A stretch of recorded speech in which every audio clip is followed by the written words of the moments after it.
নমস্কার বন্ধুরা, কেমন আছো সবাই? আশা করছি সবাই ভালো এবং সুস্থ আছো। আজকের আমি একটা রেসিপি ব্লগ নিয়ে তোমাদের সামনে চলে এসেছি। তো আজকের আমি করে দেখাবো অল্প সুজি দিয়ে আর সামান্য ঘরোয়া উপকরণ দিয়ে রসে ভরা পান্তুয়া। তো চলো দেখতে থাকো আমি কিভাবে করি। তো প্রথমেই দেখো আমি কড়াটা বসিয়ে দিয়েছি গ্যাসে, আর তারপরে হালকা গরম করে নিয়ে 100 গ্রামের মতো সুজি দিয়ে ওটা কন্টিনিউ নাড়তে থাকবো যতক্ষণ না কাঁচা গন্ধটা চলে গিয়ে একটা সুজির খুব সুন্দর একটা গন্ধ বেরোয়, ততক্ষণ পর্যন্ত নাড়তে থাকবো। আর তারপরে আমি আমুল দুধের একটা প্যাকেট নিয়েছি, সেটাকে গরম জলে গুলে ওই জলটা অল্প অল্প করে দেব আর অনবরত নাড়তে থাকবো যাতে না দলা পাকিয়ে যায়। আমি যেমনভাবে করছি ঠিক এইভাবেই কিন্তু তোমরা ট্রাই করবে। আমি কিন্তু খুব একটা মিষ্টি পছন্দ করি না, তো কালকে যেহেতু উল্টো রথ, তাই উল্টো রথ স্পেশাল পান্তুয়া তোমাদেরকে করে দেখাচ্ছি। তো তোমরাও বাড়িতে অবশ্যই কিন্তু ট্রাই করবে, দেখবে খুবই ভালো হবে। আর হ্যাঁ বন্ধুরা, আমার এই রেসিপিটি যদি ভালো লেগে থাকে তাহলে অবশ্যই লাইক কমেন্ট করবে।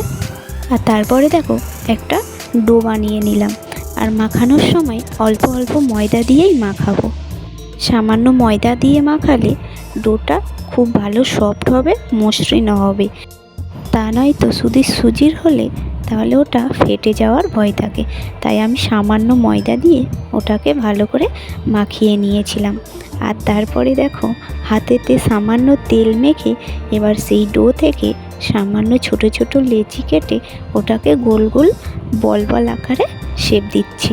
আর তারপরে দেখো আমার সমস্তগুলো হয়ে গেছে। এবার আমি পান্তুয়ার রসটা বানিয়ে নেব। তো তার জন্যে আমি আবারও কড়াইটা গরম করে 100 গ্রামের মতো চিনি আর 150 গ্রামের মতো জল দিয়ে ওটা খুব ভালো করে ফুটিয়ে নিয়েছি। আর তারপরে ওর মধ্যে 3-4টের মতো এলাচ একটু ফাটিয়ে দিয়ে দিয়েছি ভালো ফ্লেভারের জন্য। তারপরে ওটা কন্টিনিউ ফোটাতে ফোটাতে যখন দেখব জলের ঘনত্বটা একটু মোটা হয়ে গেছে আর জলের কালারটা একটু লালচে ভাব এসে গেছে, ঠিক সেই মুহূর্তে নামিয়ে একটা পাত্রের মধ্যে রেখে দেব। আর তারপরে অন্য আর একটা কড়াই গ্যাসেতে বসিয়ে দিলাম, আর তারপরে তাতে সামান্য একটু তেল দিয়ে গরম করে নিয়েছি। আর তেল গরম হয়ে যেতেই সুজির বলগুলো তেলের মধ্যে দিয়ে দেব। আর এখানে কিন্তু খুব বেশি তেল গরম করলে হবে না, তা নয়তো এগুলো তাড়াতাড়ি পুড়ে যাওয়ার চান্স থাকে। হালকা হিটে এগুলি খুব ভালো করে ডিপ ফ্রাই করে নিতে হবে। আর যতক্ষণ না এগুলো লাল রঙের হচ্ছে ততক্ষণ পর্যন্ত এইভাবেই অনবরত নেড়ে যেতে হবে। আর তারপরে লাল রং হয়ে যেতে এবার আমি ওগুলোকে একটা পাত্রে তুলে রেখে দেব। আর তারপরে ওগুলো আমি রসের মধ্যে একটা একটা করে দিয়ে দেব। আর এইভাবেই আমি আর যে অন্যগুলো আছে সেগুলো একইভাবেই ভেজে নেব। আর তারপরে সমস্তগুলো রসের মধ্যে ডুবিয়ে কিছুক্ষণের জন্য রেখে দেব।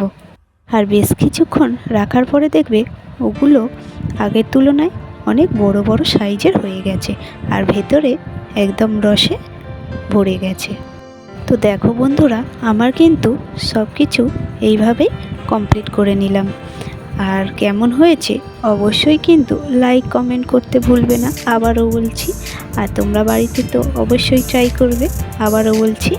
আর যদি ভালো লাগে তাহলে যদি নতুন বন্ধু হয়ে থাকো অবশ্যই সাবস্ক্রাইব করে দেবে, কারণ পরবর্তী ভিডিও তাহলে তোমাদের নোটিফিকেশানে চলে যাবে। ততক্ষণে টাটা।